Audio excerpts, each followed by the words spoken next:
Oi, gente, que privilégio, quanta gratidão poder compartilhar com vocês algumas das coisas que eu aprendi essa semana, poder compartilhar as minhas impressões. Eu vou te contar como as palavras do rei Benjamim me impactaram. E eu fiquei pensando em uma situação que já deve ter acontecido com você e que já aconteceu comigo várias vezes. Sabe quando você vai para uma reunião sacramental? Ou de repente, quando você vai para uma conferência e você escuta um discurso, e aquele discurso toca tanto o seu coração, o Espírito Santo ali te testificando que você sai daquela reunião com todo o desejo de ser melhor, que você sai resolvida. Hoje eu vou fazer metas, hoje eu vou melhorar a vida, eu não vou mais cometer esse pecado, eu quero ser exaltada, eu vou perseverar, eu vou voltar à presença de Deus. Ou seja, você sente ali aquele desejo de mudança, de arrependimento. Já aconteceu isso com vocês? Pois é. Comigo várias vezes, várias vezes. E quando eu estava aí estudando as palavras do rei Benjamim, esse discurso, que é o discurso final dele, é a parte final do discurso, quando ele vai lá e conta a experiência que ele teve com o anjo e ele transmite as palavras do anjo para o povo. E diz que foram tão poderosas as palavras que o povo caiu por terra. O povo caiu por terra e por uma razão, pelo temor de Deus. Imagina, de repente você está lá naquele discurso e você diz: preciso mudar minha vida, estou pecando, não estou fazendo isso, estou deixando de fazer aquilo. Você se dá conta das mudanças que precisa fazer. E aí você começa a temer, porque você diz: poxa, se eu me apresentar diante de Deus agora, não vou estar preparado. E é exatamente isso que aconteceu com o povo. Eles caíram por terra por temor. Eles temeram pela situação deles. E é incrível o versículo 2 do capítulo 4, porque diz assim: e haviam visto a si mesmos em seu estado carnal, menos ainda que o pó da terra. Então, olha só, eles viram a si mesmo. Quando é que a gente vê a si mesmo? Geralmente a gente vê a si mesmo quando a gente olha no espelho, quando a gente tira uma foto, quando a gente se vê num vídeo. Como é que a gente vê a si mesmo? E eu fico imaginando se eles chegaram ali de repente a ter uma consciência de todos os seus atos e eles viram a si mesmo, todos os seus pecados, como se fosse um filme. E é sobre isso que eu gostaria que a gente pudesse refletir um pouco. Se pudesse ser mostrado um filme da minha vida, se eu pudesse ver a mim mesmo, no meu estado carnal, nos meus pecados, como é que seria esse filme? Eu tenho certeza que vocês devem estar pensando: melhor não passar. Exatamente, melhor não passar esse filme. Imagina, vai passar o filme lá, aquele dia que eu estava com preguiça de ministrar um irmão. De repente, quando eu não fui tão honesto, ou quando eu falei mal do irmão A, do irmão B, e tantas outras coisas que podem estar lá escancaradas nesse filme, nesse espetáculo. Gente, eu acho que essa sensação deles de repente se verem e dizer: poxa vida, não estou preparado, preciso mudar, preciso me arrepender. Não são essas cenas que eu quero ver, não é esse estado carnal que eu quero ver. E aí é lindo porque diz que eles reconheceram isso. E aí eles exclamam: ó, tende misericórdia e aplicai o sangue expiatório de Cristo, para que recebamos o perdão de nossos pecados e nosso coração seja purificado, porque cremos em Jesus Cristo, o Filho de Deus, que criou os céus e a terra e todas as coisas, que descerá entre os filhos dos homens. Então a gente vê aí um momento nesse discurso que se aplica a todos nós. Esse momento que cai a ficha e você se vê como você é no seu estado carnal e você diz: eu preciso melhorar, eu preciso mudar minha vida. Mas isso só é possível aplicando o sangue de Cristo, aplicando o sacrifício expiatório. Só é possível através do arrependimento. E aí é interessante porque no momento eles estão num estado de temor, num estado de desespero. De repente eles passam para esse estado de entender a si mesmo, de compreender que precisa mudar, de arrependimento. E olha que lindo que acontece no versículo 3. E aconteceu que depois de haverem pronunciado essas palavras, o Espírito do Senhor desceu sobre eles e encheram-se de alegria, havendo recebido a remissão de seus pecados. E aí eu fico pensando, como é que você sai de um estado decaído, de um estado de temor, para um estado de alegria? E aí a gente tem um processo, a gente tem um caminho nesse meio, que é exatamente o caminho do arrependimento, que é o caminho de crer, é o caminho de reconhecer que isso só é possível através da expiação de Cristo. E aí quando a gente começa esse processo de arrependimento e a gente tenta mudar esse estado carnal, natural, para um estado espiritual, de mudança de vida, quando a gente começa a experimentar essa mudança, a gente sente a alegria da remissão dos pecados e tendo paz de consciência. O arrependimento é algo bom, não é ruim. É um processo que todos nós precisamos passar na vida. E esse processo nos traz paz de consciência. Por conta de um Salvador que fez tudo o que podia por nós. E ele diz ainda, né? E tendo paz de consciência por conta da profunda fé que tinham em Jesus Cristo, que haveria de vir. De acordo com as palavras que o rei Benjamim dissera. Então a gente vê que nesse caminho de mudança eu preciso de fé. Eu preciso de fé em Cristo. Sem essa fé, eu não vou alcançar o arrependimento, eu não vou desejar melhorar a minha vida e nem o sacrifício expiatório de Cristo vai poder fazer jus, porque eu preciso acreditar nele para que aconteça esse milagre. E eu achei tão lindo um discurso que foi recomendado nessa aula, que é da irmã Beck Craven, que chama Oferecer Nossa Mudança. Essa segunda conselheira da presidência das moças, ela fala uma coisa muito interessante. Ela fala que quando a gente vai no mercado e a gente compra alguma coisa, a gente dá um dinheiro a mais, o caixa vai lá e nos dá o troco, né? E ela fala isso, que o Salvador, ele nos dá muito mais do que o valor de tudo que nós podemos devolver a ele. E aí ela diz assim, mas o que nós podemos oferecer ao Salvador? Oferecer a ele, que pagou o preço incalculável por nossos pecados. E aí ela diz, podemos oferecer a diferença. A diferença desse troco. Podemos oferecer nossa mudança. Pode ser uma mudança em nossos pensamentos, em nossos hábitos ou na direção que estamos seguindo.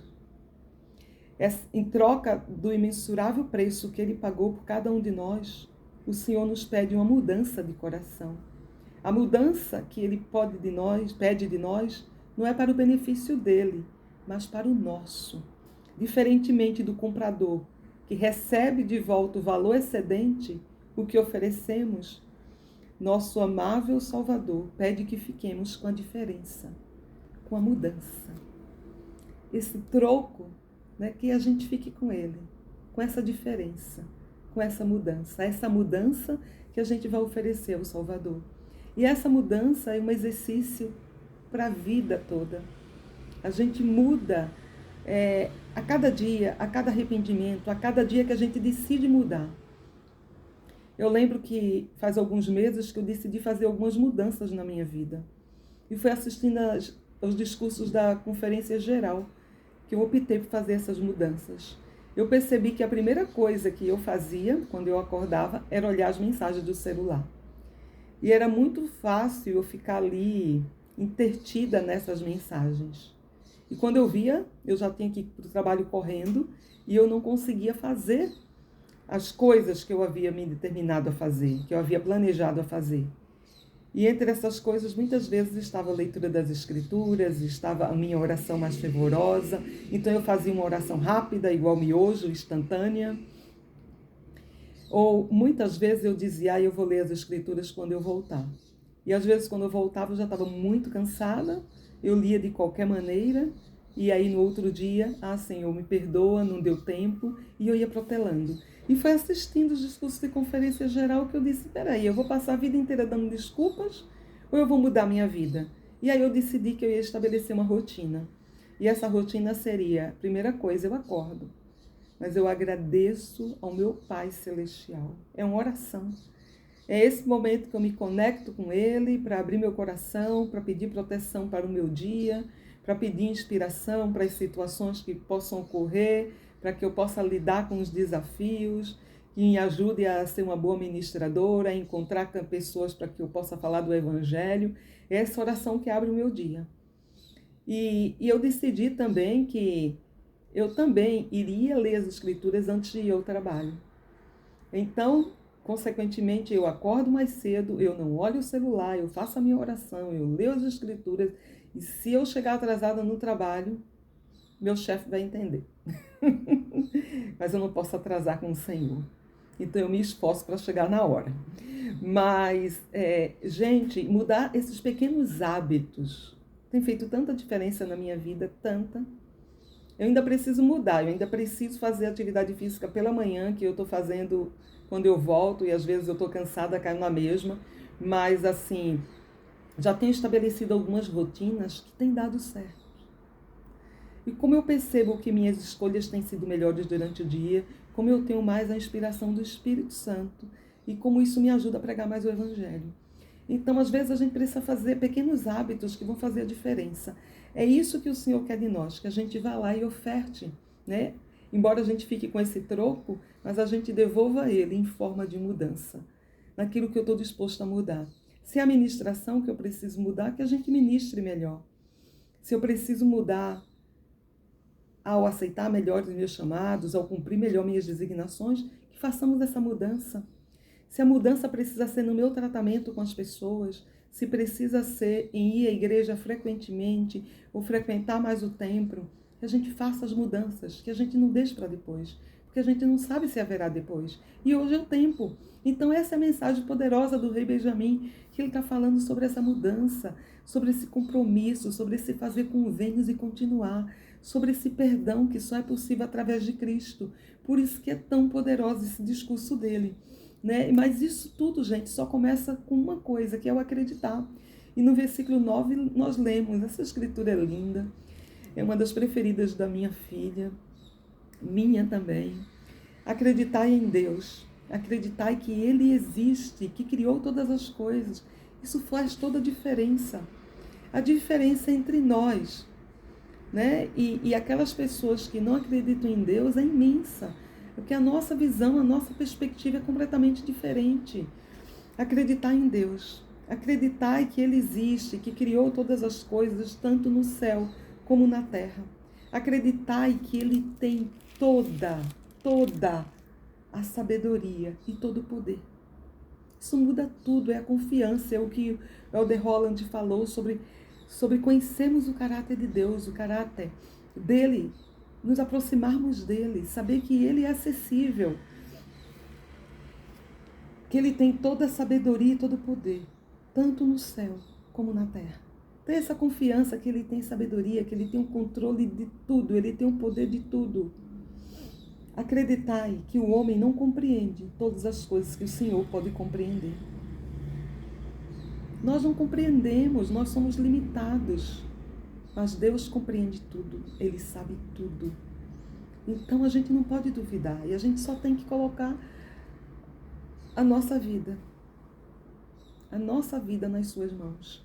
E o rei Benjamim, ele continua falando sobre esse arrependimento, sobre a alegria que vem através do arrependimento.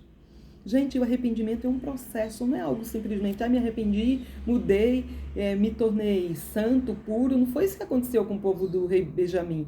Esse povo não se tornou perfeito. Esse povo acreditou em Cristo, acreditou em Deus e sentiu o desejo de se arrepender, de melhorar a sua vida, de continuar, de prosseguir, de fazer convênios. Não é diferente para a gente, é a mesma coisa. E o rei Benjamim vai falando sobre essa nulidade, o quanto nós representamos pouco, que somos todos mendigos, porque precisamos todos do nosso Salvador. né? E ele diz no 21, ora, se Deus que vos criou, de quem depende vossa vida, e tudo que tendes e sois, e Ele pode conceder todas as coisas, se você pedir com fé, acreditando que receberá.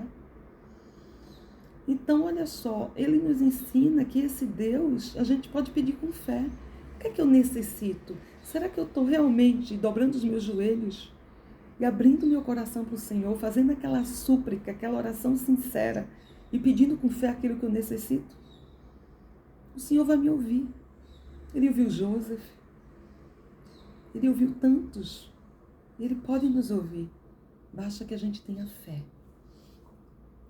E ele fala, né, que se nós fizermos isso, eu achei lindo o 26. E agora, por causa das coisas que vos disse, isto é para vos conservardes a remissão de vossos pecados. O que é conservar a remissão dos pecados? Vai lá, eu pequei, me arrependi, entrei no processo, senti esse perdão, senti essa paz na consciência, mas eu preciso conservar isso, eu preciso conservar essa remissão. Por que eu preciso conservar? Porque eu posso cair, eu posso pecar de novo. E aí eu vou precisar passar por todo esse processo de novo. Então ele diz, para conservardes a remissão de vossos pecados, dia a dia. Então, gente, a gente aprende que o arrependimento não é algo de uma única vez, mas é dia a dia, a fim de que andeis sem culpa diante de Deus. A fim de que andeis sem culpa diante de Deus. E a gente só anda sem culpa diante de Deus, a gente só anda de cabeça erguida quando a gente cumpre os passos de arrependimento. E quando a gente aplica esse arrependimento na nossa vida. Eu já falei para vocês muitas vezes, o Satanás, ele não quer que a gente se arrependa. Ou ele quer que a gente veja arrependimento como algo mal. Ou ele vai fazer você pensar que não tem mais jeito, não tem mais volta. Não é assim, não importa onde você esteve, não importa o que você fez. Há sempre um caminho de volta. Então, que seja agora esse caminho de volta. E que seja esse caminho de volta para que a gente possa sentir essa paz.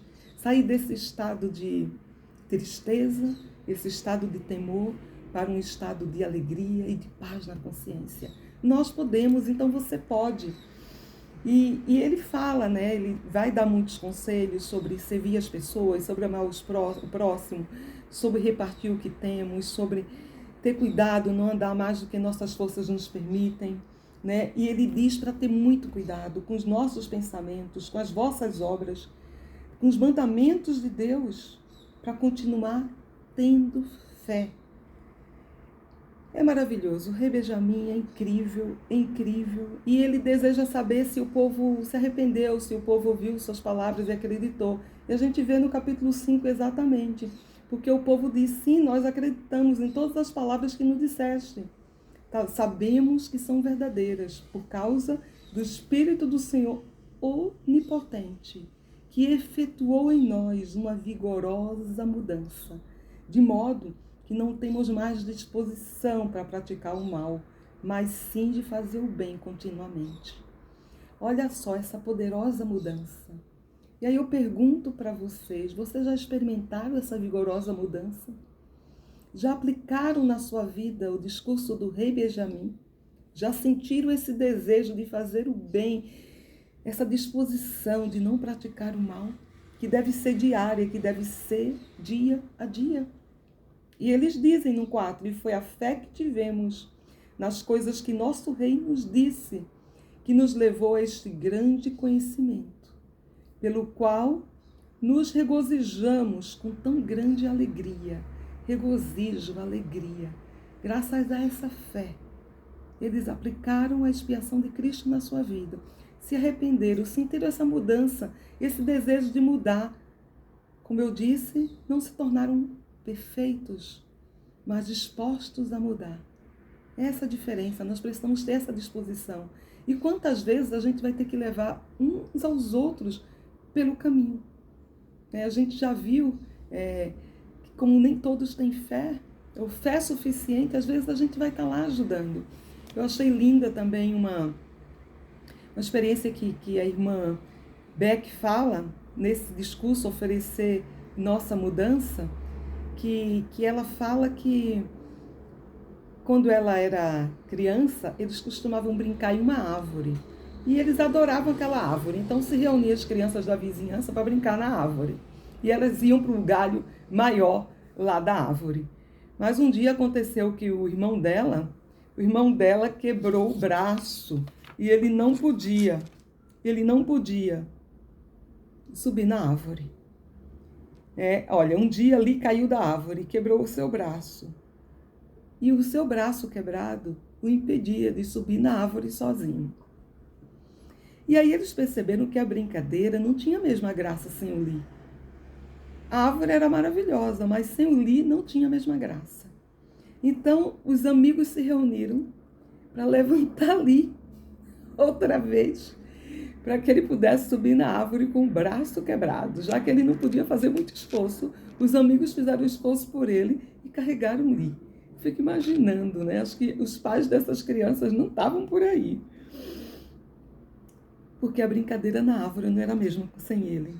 Então, alguns de nós o seguraram pelas costas, enquanto outros o puxavam pelo seu outro braço. Sem muito esforço, Lee estava novamente em cima da árvore. Seu braço ainda estava quebrado, mas ele estava conosco novamente, desfrutando da nossa amizade enquanto se recuperava. E aí ela diz algo que me tocou muito.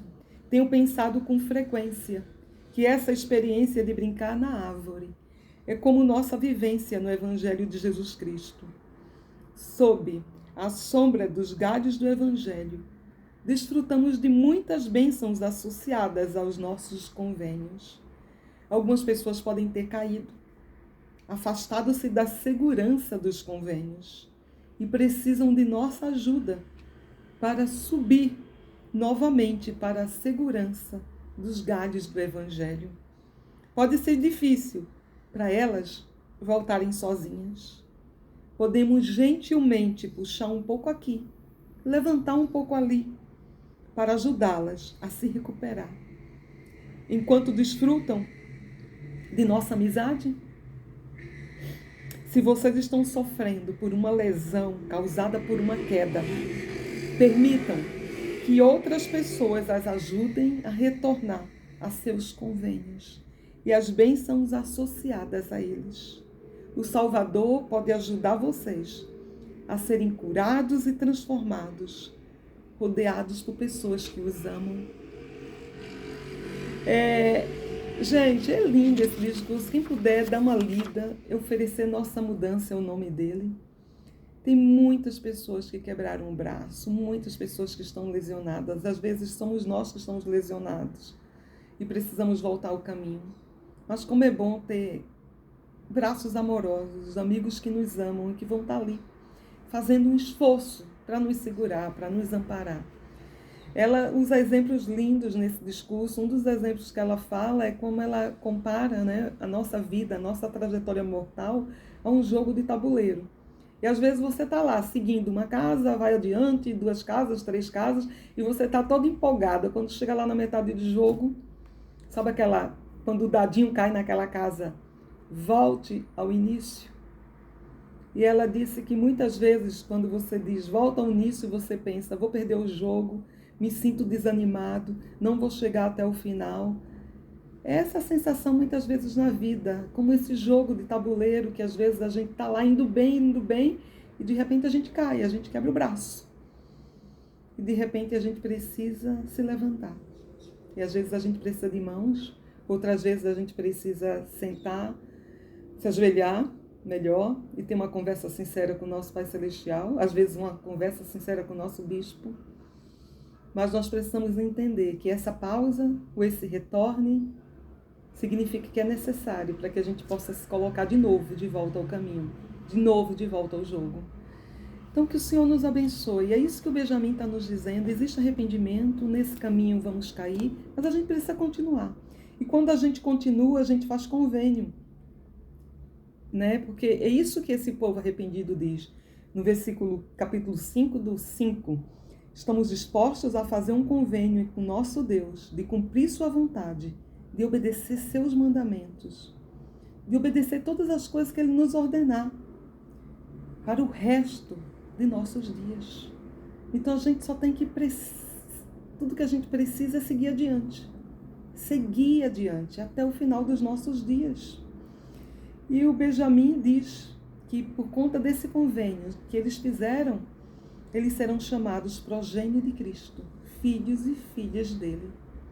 Porque eis que nesse dia ele os gerou espiritualmente. E é muito interessante porque nós continuamos a ter um Pai Celestial, que é nosso Pai nos céus. Mas também seremos chamados progênio de Cristo, de filhos de Cristo espiritualmente, porque Ele expiou por nossos pecados. E ao fazer esse convênio, nós recebemos o nome dele, somos representantes dele aqui na terra. Nós passamos a ser da família dele. E ele diz ainda, não há qualquer outro nome pelo qual seja concedida a salvação.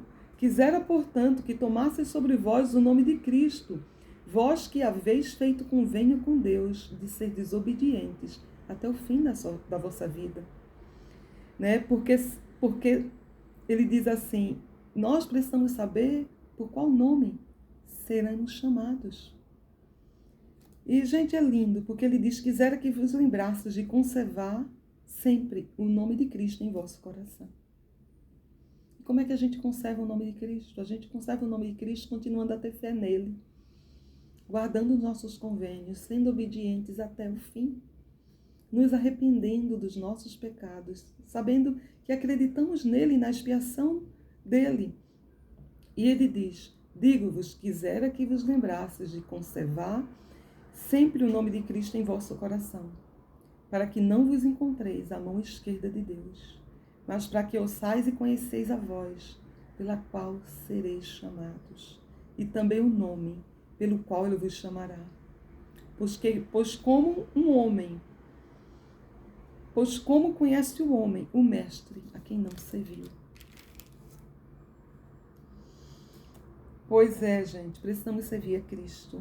E eu vou fechar com essa escritura que diz no 15, portanto, quisera que fosseis firmes e inamovíveis, sobejando sempre em boas obras, para que Cristo, Senhor Deus onipotente, possa selar-vos com os seus, a fim de que sejais levados aos céus e tenhais salvação sem fim e vida eterna, por meio da sabedoria, poder e justiça e misericórdia daquele que criou todas as coisas no céu e na terra, que é Deus acima de tudo.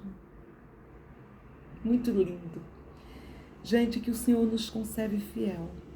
Tendo esse desejo sincero de arrepender-nos dos nossos pecados, de fazer boas obras, esse desejo de ter consciência limpa, de que se for passado o filme da nossa vida, a gente possa ter aquela consciência de que talvez a gente olhe e diga, Senhor, eu cometi esse pecado, eu cometi esse. E ele diga, não, isso já foi borrado, isso já foi apagado. Você já se arrependeu. Que a gente não se culpe por aquilo que já fomos perdoados. Porque é isso que a expiação faz na nossa vida, que a gente não coloque limites na expiação do nosso Salvador. Que a gente persevere, que a gente continue. É isso que ele espera de nós. Não foi diferente para o povo do rei Benjamim? Não será diferente para nós, não foi diferente para o povo do convênio de Israel, ou para o povo do convênio dessa época, para a nossa geração. Que o Senhor nos abençoe e que possamos ter Cristo, ter o nome dele, gravado no nosso coração e representá-lo muito bem. Até a próxima.